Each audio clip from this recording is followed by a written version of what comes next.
Our guest today is charging $5,000 to $6,000 per unit just from duplexes in one of the most expensive markets in the country. James Kitt used 3 low money down loans to build a $3 million plus luxury rental portfolio without ever needing a business partner. And in today's episode, we're going to break down how he did it.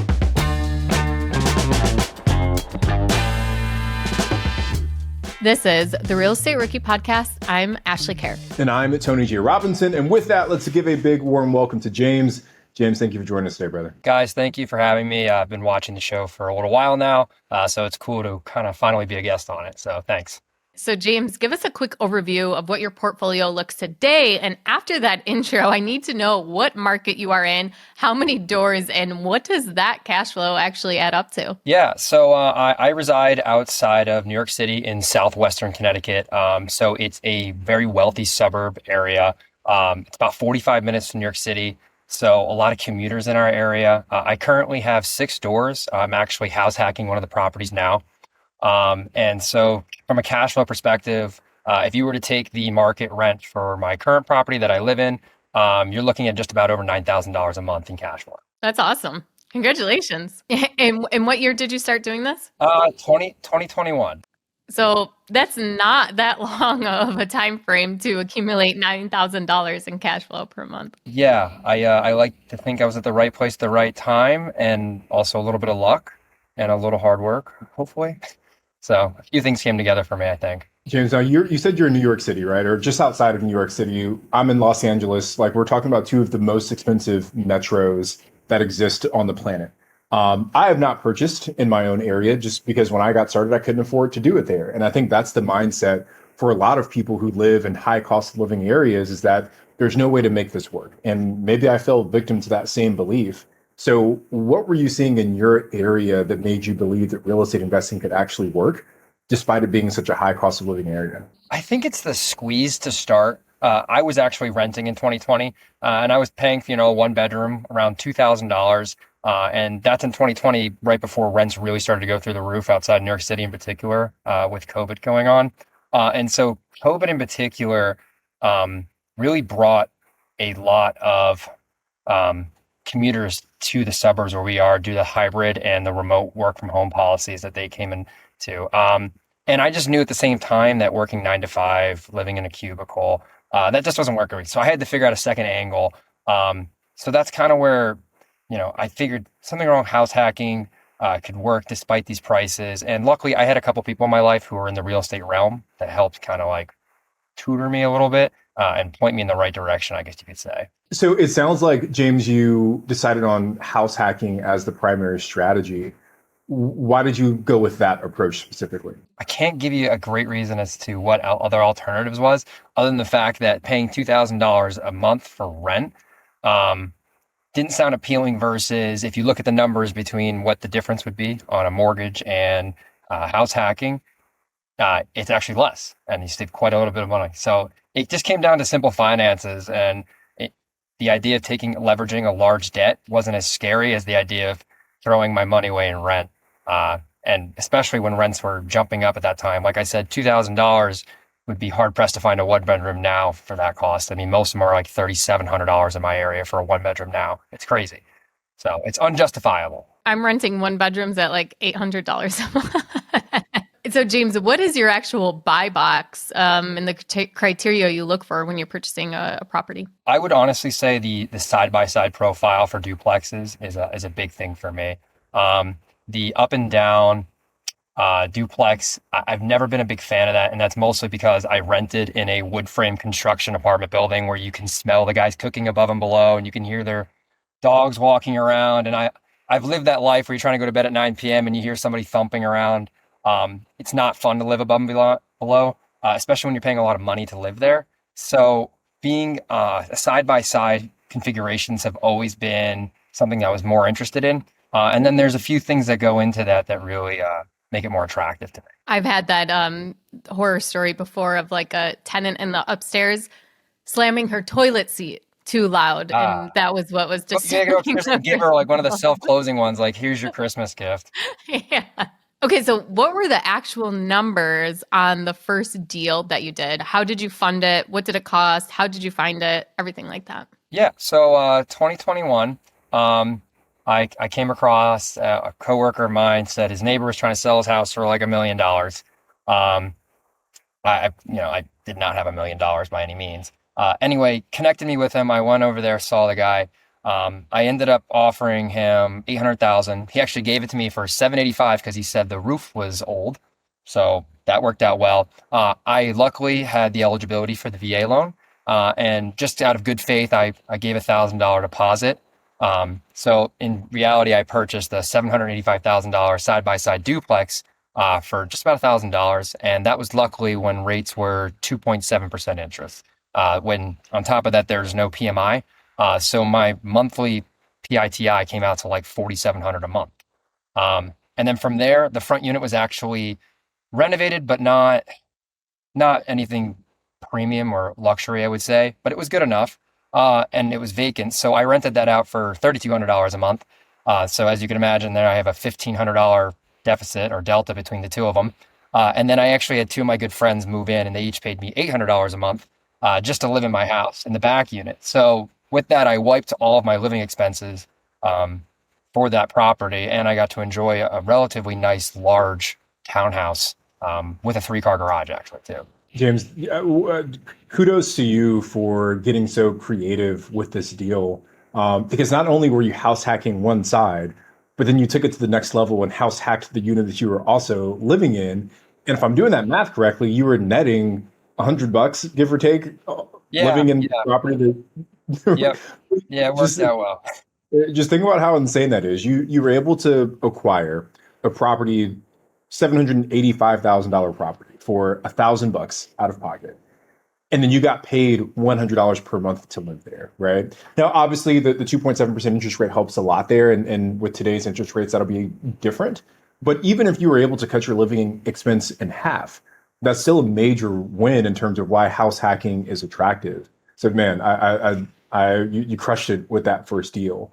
So you find this killer first duplex. It works out incredibly well for you.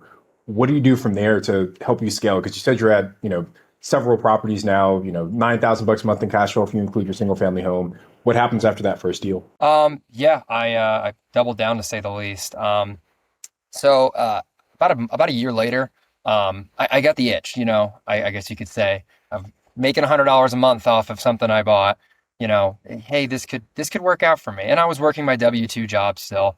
Um, so I found a property that was overpriced on the market. It was on the MLS. It was a side-by-side duplex. It had one photo, which was, I think the photo was taken with the equivalent of a potato. I mean, it was grainy and awful. So I went to the Google Street View. I, searched down, looking around the block. It wasn't very far away from the first property. And I was like, this place is huge. It's beautiful. There's just awful marketing involved. And it was way overpriced.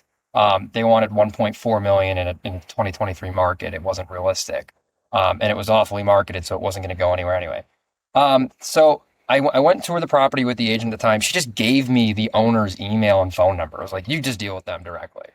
I was like, okay, That is one okay. They motivated. knew they were Yeah, selling it. They were yeah, it worked out for me. No, I wouldn't have hired her. But anyway, so I got their information directly.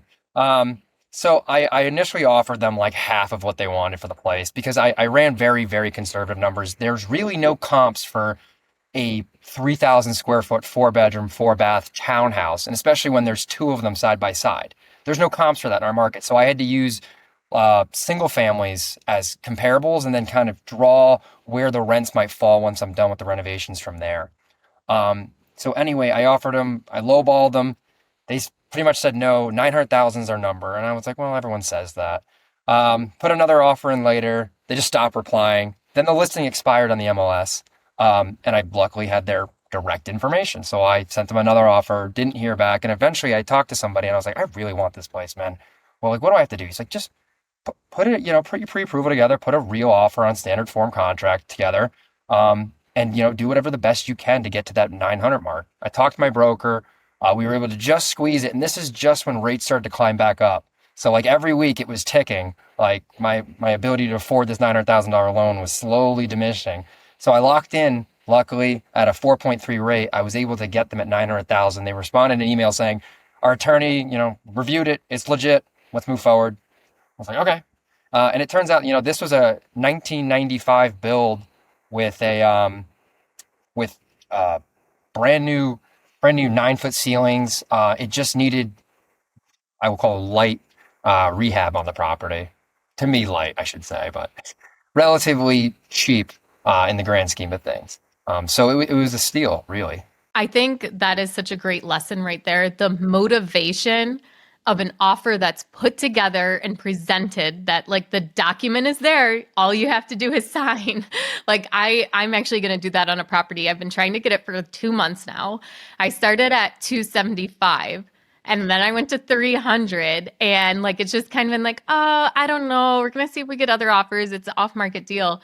And I am to the point where I'm getting my pre-approval letter. I am getting the contract put together, and I am going to send it to him and be like, here is my official offer. And I think that's like just a great tactic that you can use, is actually put everything together to so they can read it, they go through it, and it makes it way more appealing as like, okay, well, we have this all packaged together here for us. Maybe we should just do it.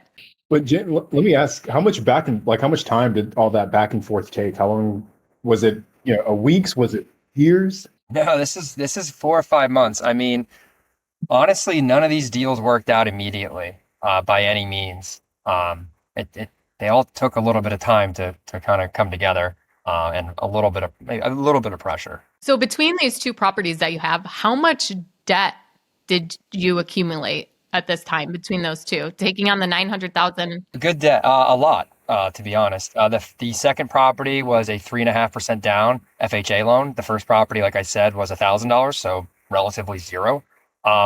So you're talking 1.6 something in debt at the time. And how did you feel comfortable with that? Yeah. So I will say, I had a decent W-2 job, along with some military income because I was in the National Guard at the time. So I had some residual income from there. But mostly because the cash flows from the properties are the most important part. And what I would do is I would actually I would take a look at what the Section 8 was for the city. And I would actually use that as a backbone of like, okay, if everything goes wrong with this rental and for some reason the local rental market crashes, there's a really strong Section 8 demand in this area. And Section 8 in our area, a 3-bedroom will get you $3,300 a month.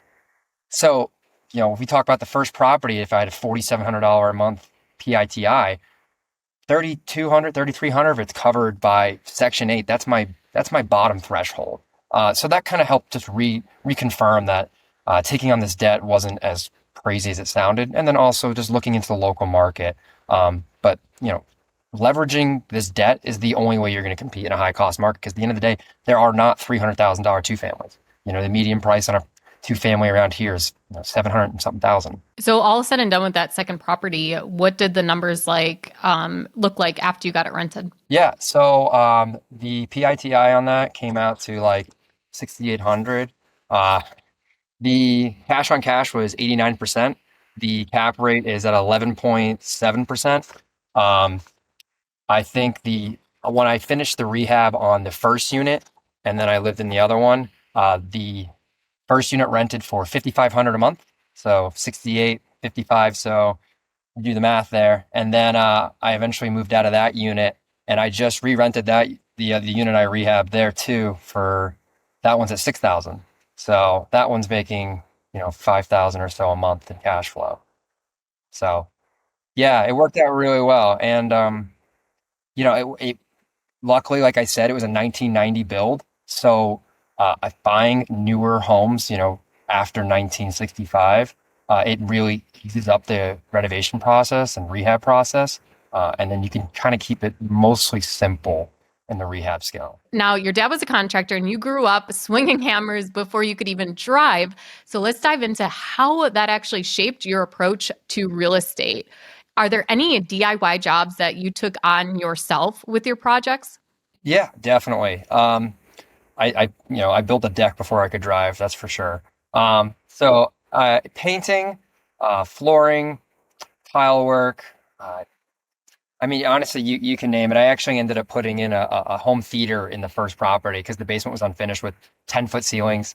So I didn't know what to do. And of course, I was 23 at the time or something, and I liked football. So I was like, oh, I could have everybody over the Super Bowl. Let me put a 140-inch theater system in my basement with surround sound speakers and whatnot, because that seemed like the appropriate thing to do. Um, so luckily, my father had taught me a little bit of something. And then honestly, with a combination of YouTube University and just reconfirming how to do some projects, I was able to definitely tackle a lot, and it saved me thousands of dollars. If I had to put a number on it, it's in the ballpark of $70,000 in work I didn't have to subcontract out. Because at the end of the day, there's a lot of small things that can be done on your own. That trades are expensive, and rightfully so. But there are things you can do as you're doing your own. Um, but you got to learn the limits of what you can and can't do at the same time, and that's kind of comes into how you build the relationships with those aspects that you can't. So being close with an electrician and a plumber are like the two biggest things that have saved me a lot of money, and also finding a really quality kitchen supplier has been really great. So James, were there any jobs that you did where you were like halfway through and you were telling yourself, "Oh man, this was not one that I should have tackled myself"? I think about our friend Rob Avasolo, and he was on the podcast a while ago, and he shared with us he was DIYing one of his first investment properties, and it was like the tile in the bathroom floor. And he said it took him like 3 days to get 20% of the tile done. And he's like, "Man, I can't do this anymore." He hired a guy who did the other 80% in like one day. So were there any jobs like that for you where you're in and you're like, "Oh my God, this is not what I was supposed to, I shouldn't be doing this myself"? So there's two things. The first one I'll say is with the kitchen supplier. I did first attempt to put Home Depot cabinets in the first property and quickly realized these are not quality. It's not fun. It's a pain, and it's just never going to look like the same quality as if you have a kitchen company come in and do it. The second thing actually is painting now. I don't paint. Once you watch a professional painter and drywall work, um, I look like an idiot out there with my blue painter's tape marking off all the trim work and stuff. Well, You that's the watch, worst part of it. yeah, you watch a professional painter cut the line in 3 seconds, and you just feel foolish for trying. And they're worth their weight in gold in comparison to how quickly he can paint. And typically, that's towards the end of the project when I'm trying to button everything up and get pictures done, get it re-rented. So it's like I just justify the cost. So painting I used to do, I'm so bad at it in comparison, especially like if you're doing patchwork, you can see everything, especially if you have a really well lit property. You can see all the small mistakes you can do with compound work. So having a good painter makes a huge difference, and that's something I've kind of just strayed away from now. We had a guy for a while that would do it as like a side job. He was like in a painters union or something and had like a full-time job painting. And then he would do the apartments on the side. So like on weekends or nights, but like he could just get them done so fast. So we'd be like, okay, next week we're going to be ready for paint. And it'd be like, okay, I'll be done on this day. And just like, it was so efficient and so quick. And, I used to have just like, the maintenance guy at the apartments come and like he would do it and it would just like take him forever because it wasn't what he was actually skilled at. He'd have to go and buy new brushes because we hadn't done a painting in a while and he didn't save them and wash them or whatever. So it was so much more cost effective just in how quickly the painter could get it done and get in and out of there too. Ash, I just want to add on to that because I think that time is a cost that a lot of rookies overlook. Whether we're talking about turning a rental unit, flipping a home, doing a burr, all of those have costs associated with time. If you're flipping a house and say you've got hard money, private money, even your own capital is just sitting there. There's a cost to having that money in that deal.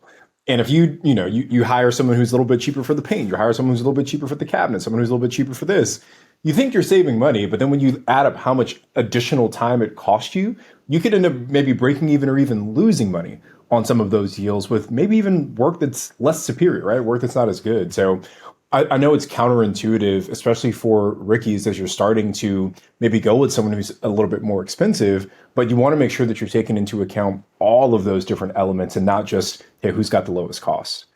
James, I'm curious, did you ever get, I don't know, maybe bit by a contractor? You've maybe got a better eye because you grew up in it, but we've all had like our fair share of contractor horror stories. I'm just curious if you've had any.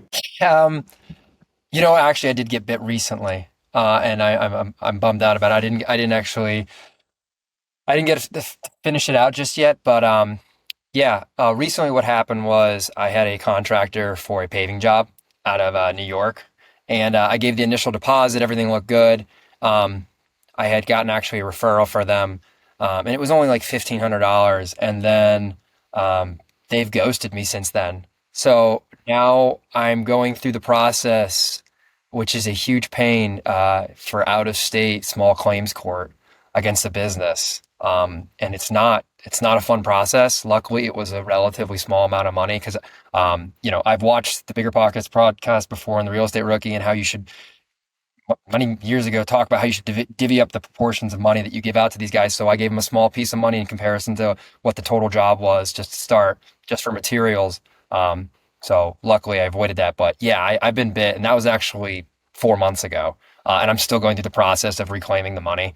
Um, but for the most part, I've avoided it. With a lot of the other subs I've worked with who I have good relationships with, I didn't have a driveway guy. I got a referral. It didn't work out for me. So it definitely still happens. And where are you finding most of them? They're referrals from other investors or Honestly, I use a mix of referral from other real estate investors. I also go online. I've used Facebook Marketplace surprisingly. A good amount of these guys actually use that. They're legitimate companies. I'll go and get quotes from them. And they're typically cheaper from over the border outside of my county. Like I said, I live in the one of the most expensive counties in the country. So labor, materials, anything, they have a shop here. Their overhead is immediately higher. Their costs are immediately higher. So I tend to hire out people from over an hour away minimum. A lot of that's over either in New York or up towards Hartford, Connecticut, outside of my area. Either way, using either referrals, Thumbtack, or honestly, I take a few quotes from Facebook Marketplace that have worked out great. My current electrician's from Facebook Marketplace, and he's been stellar. We've had like mixed results with Facebook Marketplace, and it kind of varies depending on the market.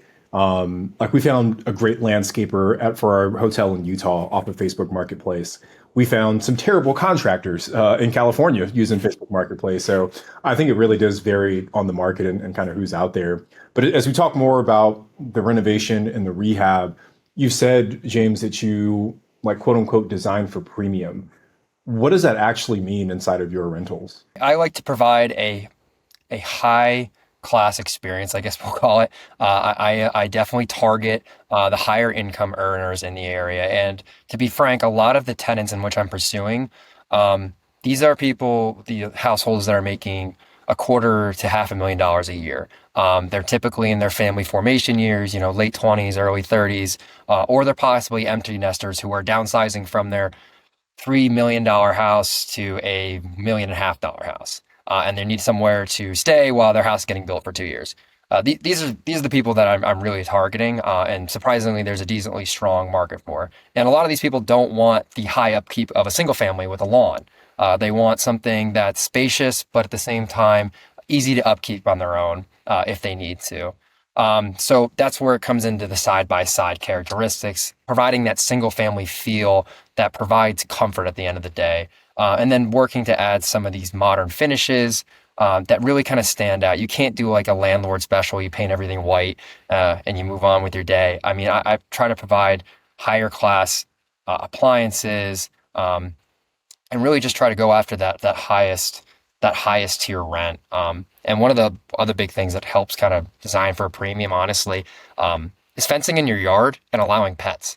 Because all these people are in their late 20s and 30s, they all have, a golden retriever, or they have cats, and they have, they might have young kids, and it really helps provide. I think every rental I have right now has some kind of pet in it, and it's because that's the caliber of people in which you're looking for. James, I'm curious, how quickly typically are you able to fill vacancies? Because I'm just like, since you're going after such a very niche renter, I'm curious if it's so niche that maybe it takes longer, or is there such high demand for that type of product? It is surprising how quickly, like instantly. In my per my leases, I have to get a 90-day head start on notice if they're going to move out. I start showing 60 days out. I'm looking at a week turnover. I haven't had anything longer than maybe 2 weeks, and that was just because it was like the end of the month versus the middle of the month. Yeah, it's a week turnovers for me to patch holes, I like replaced a sliding glass door, something small like that, and move on. It's crazy, and I'm looking at 4 to 5 offers for each property. It's lucrative. It works out well, and then I can kind of go through and pick the best of the batch. It's so interesting, right? Because we're at this weird place in the economy where there's all this talk about the economy, is it slowing down, is it heating up, job numbers look weak one day, and the inflation looks good, then it looks bad, and there's all these different elements that are going on in the economy right now. But I think, at least from what I've read and what I've seen, that one part of the economy that's remained a little bit more resilient are the folks who are in that higher income bracket, right? You said, $250,000 to $500,000 a year is like your typical tenant. And those are the folks who are maybe less impacted by the fluctuations we've seen in the economy recently. It's the people who are maybe like in the middle of that bucket, right? That are maybe a little bit more impacted by what's going on right now. And I think the reason I bring that up is because for all of us who live in high cost of living areas, we might actually be sitting on the type of tenant or in the type of market that would be able to sustain some of these ups and downs. And maybe the folks who are in less expensive markets might see more challenges. But to that point, Ash, I guess I'm curious to you, right? You mentioned earlier, $800, and James is talking about 6,000. What are you seeing in your rentals right now? This conversation is so timely for me because my live and flip, I'm 9 months into it, and I've actually started to consider moving out after a year and renting it. And when I bought this, I 100% thought there was no way to do that because it was too big. I would have had to charge too much. But right now, I think there actually is a need for a single family house with a garage that has more than 3 bedrooms, and someone who can't afford to purchase a property or can't find a property would actually pay the premium that I would have to charge on the property. So like my mortgage payment is around $2,100, okay? And they pay all their utilities, take care of everything. So that would pretty much be my cost. So I would want to rent it out for $3,000. I would want to have at least $900 in cash flow a month. And I just think like that is so ridiculous. Why would somebody pay that much more when they could buy the house and just pay $1,000 less for the mortgage? But right now it's not that easy for someone to go and purchase a property to buy a house, or they just don't want to pay that interest rate and are still waiting for rates to come down. So I got to do a little more math on it and run the numbers, but I'm really like interested because there is nothing available that is not a 2 bedroom, or if it's a 3 bedroom, it's in like an apartment complex. Like I don't know where families are living that have to rent. Yeah. So solving that unmet need, it's just an interesting take, James. To say like, hey, we're going after a very specific applicant. I'm surprised every time. I'm honestly every time I get an application and the background checks and I see the kind of money these people have, it's like, why are you renting from me?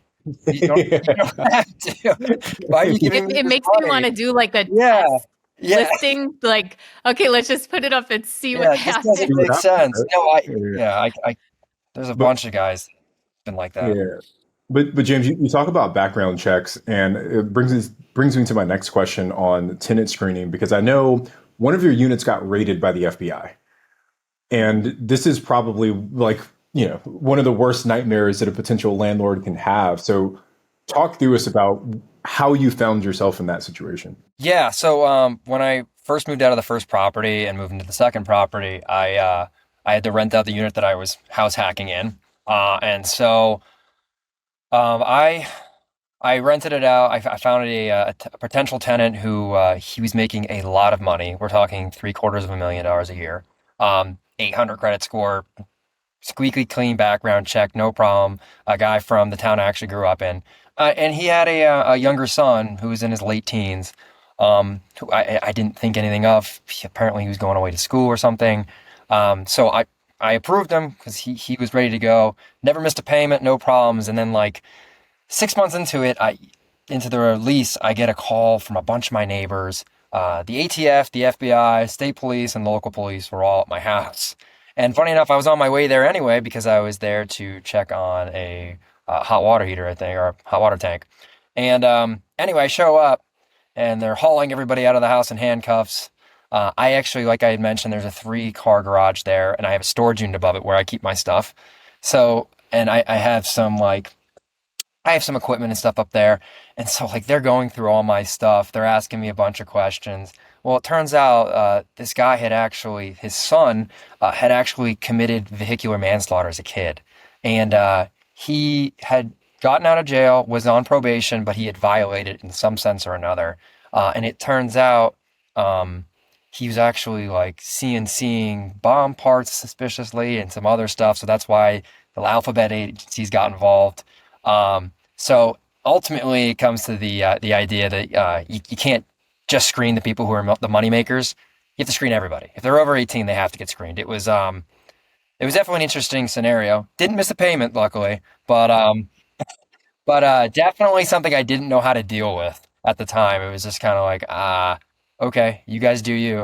They wouldn't let me in my own house. They're like, you can't go near them. So I guess in that circumstance, what does happen? So did the father stay living there? Was the father arrested and the house is vacant? No, the father was not involved in the crime. He just kind of got in the way when they were trying to take the son. So they just briefly put him in handcuffs to calm him down. They took the son away, and then a week later, I got my next month's check. Yes, and the father kept living there. Yes. So yeah, he just stayed there, and then he moved out west, I believe. Nice enough, he actually gave me his security deposit as a gift for my wedding. He, I think it was like a sorry about my son. Sorry I didn't tell you about that, by the way.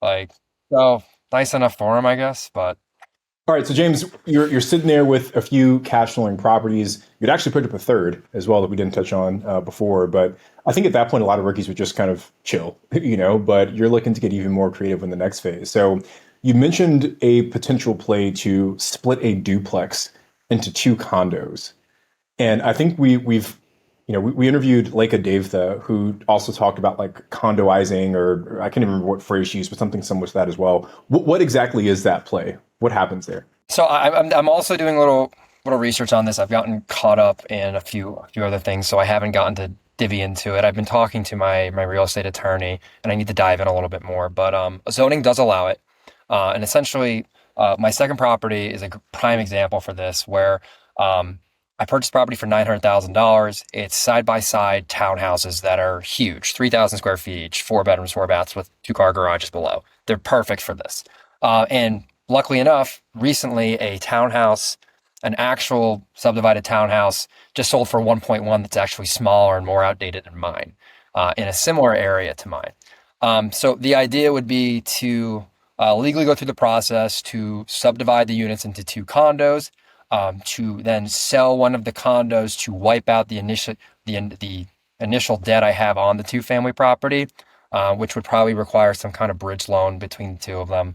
And then ultimately what that would allow me to do is I would pretty much keep the same cash flow that I have from that property while completely wiping out the debt. So in theory, my debt to income comes shooting down, my cash flow stays the same, which gives me more flexibility to go out and find more deals and to invest further. So it's something that I'm toying with right now, because as you can imagine, with the amount of I would call good debt that I brought on, obviously your debt to income creeps up on you. So it's okay. What do we do here to get around this? Now, you've only spent around $100K to actually acquire over $3 million in assets. What are your plans going forward as far as like tapping into the equity you have in the properties now? Yeah, so I'm currently going through the process of getting a HELOC application completed. Cash out refinance, as much as it sounds nice, I have that 2.7 and that 4.3% interest rate, and it's really hard to let go of that. Those are hard to give up. So honestly, I'm looking now at a HELOC options because at the end of the day, I'm not sitting on a bunch of cash, and it's not coming from daddy or somebody else, and that's not coming from anywhere. So how do I tap into whatever equity I have now, which is near $800,000 in equity between the three properties. So I'm trying to look at it, how to pay for a down payment and renovations, honestly, moving forward. And I think there's so many investors who are not trapped, right? But yeah, maybe trapped is the right word, who are trapped into these low interest rates and they don't want to touch it. And I couldn't imagine that anyone who, sub 3% refinancing anytime soon. Yeah, because I think my lowest interest rate right now on one of our rentals is 2.65%. It's like, man, I'll never get rid of the property. Free money. It's free money. Yeah.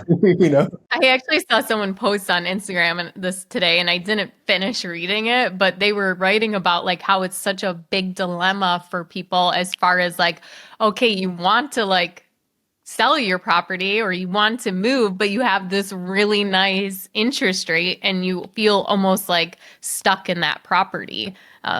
So I didn't read the whole thing, but like my solution is turn it into a rental and then you can still move. So as you think about scaling, we're talking about tapping into some of the equity that you have, but I also know, James, that you're maybe eyeing some different strategies, right? A lot of what you've done so far has been house hacking these different side-by-side duplexes, but you're eyeing some short-term rentals in, the Florida area. What's the vision there? What's the motivation behind that potential pivot? Yeah, so I know with a good team, you can really do a short-term rental anywhere in the country once you set up that good base of, local contractors and stuff. Honestly, for somebody like me, my old man, I moved him and his wife down to Florida, outside the Tampa area. So I'm very familiar with the market now. As you probably are aware, Florida's market is down, making it a decent time to buy. So I'm looking at some family-oriented beach-style areas outside of Tampa. But in particular, having my father, who's a contractor, be within 45 minutes of an Airbnb or something like that is huge in case of any service-related maintenance issues that could pop up. And I really feel like that with the time that I have now, I can kind of provide a luxury rental experience in a short-term format like I do now for the long-term sense. And I can provide a higher-end customer service as a host moving forward. So I just want to diversify. I feel like once you kind of get three properties all around the same area, right outside New York City, it's like, okay, what can I do to maybe get a nice small single family in Florida that will pay for itself in 25 years? And then I have a house in Florida that I could use. And, you can rinse and repeat, a bunch of short-term renters have done it before. So it's something I'm looking at. So James, I'm curious, what was this conversation with your dad like? I want to get you this house in Florida. You're going to have a great time. It's going to be amazing. Move down there and then you can be my maintenance guy.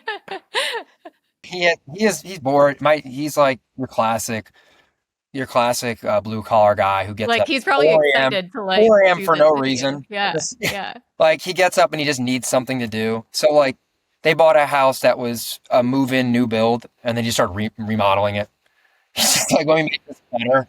Like he's that guy. He's just like started working on it. Well, the fan could be over here. Let me just climb up in the attic and move it. Like he's that kind of guy. So he's all for it. And I think doing something with his son would make him happy. But ultimately, like he was on board. He's got all the time in the world. He'd love to have something now. He doesn't want to retire, we'll call it. Well, what advice would you have for rookie investors who maybe live in an expensive market and don't feel like they could actually do house hacking, that it's not achievable for them? It's definitely doable. So I would definitely try to start with the 2 or 3 family model. Anything you can kind of get your hands into that makes sense. You can still use the creative loan programs that are low percent down, like the FHA or 5% down Fannie Mae. You can still make aggressive offers, maybe if you change up the terms in those offers itself. But the biggest thing is like there's still for sale by owners out there. There's still talk to your manager like I did, and his neighbor wants to sell his house for a silly price, or if there's a house that's poorly marketed, like the opportunities are still there. I just had one of my best friends just got a triplex in our area for $900,000. So now he lives rent free, I should say mortgage free, between the other 2 properties paying out. So it's totally possible. That initial, when you look at the numbers on paper, it's hard to swallow that, okay, I have a $7,000 mortgage. That's tough to be comfortable with at first, but it all comes down to cash flow. If the numbers work, and you can qualify for it, I think it's worth investigating deeper. And James, you have an incredible story, and my hope is that many folks are motivated by what you've shared. The ability to get creative, the ability to be scrappy, and I love what you said at the top of the show, where it was a mix of luck. There were some interest rates working in your favor, but there's also some hard work, right? Like following up with the same buyer for 4 months in a row, not being afraid to have those conversations. But I know that there are probably some people like myself, even Ashley, right? Like who have young kids, young families, spouses who maybe don't want to live side by side. It doesn't mean that house hacking doesn't work. It just means you have to find the type of property that would still allow you to house hack in a way that supports your lifestyle. And like I go back to Leica, but she also talked about the detached ADU. And maybe that's the play for you, where you buy a home and there's either maybe an existing ADU in the back or you build an ADU in the back. And that's still house hacking. That's still a way to leverage your primary home and turn it into some sort of revenue generating activity for you. Yeah, I've been my poor girlfriend, now fiance, has done all of these house hacks with me.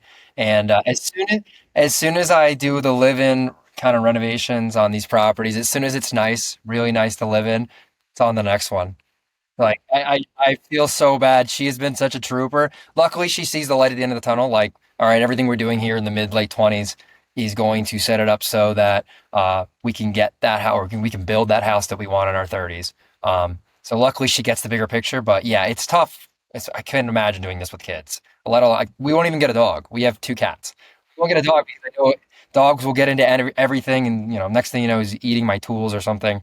So yeah, it's tough. It feels like a young man's game sometimes.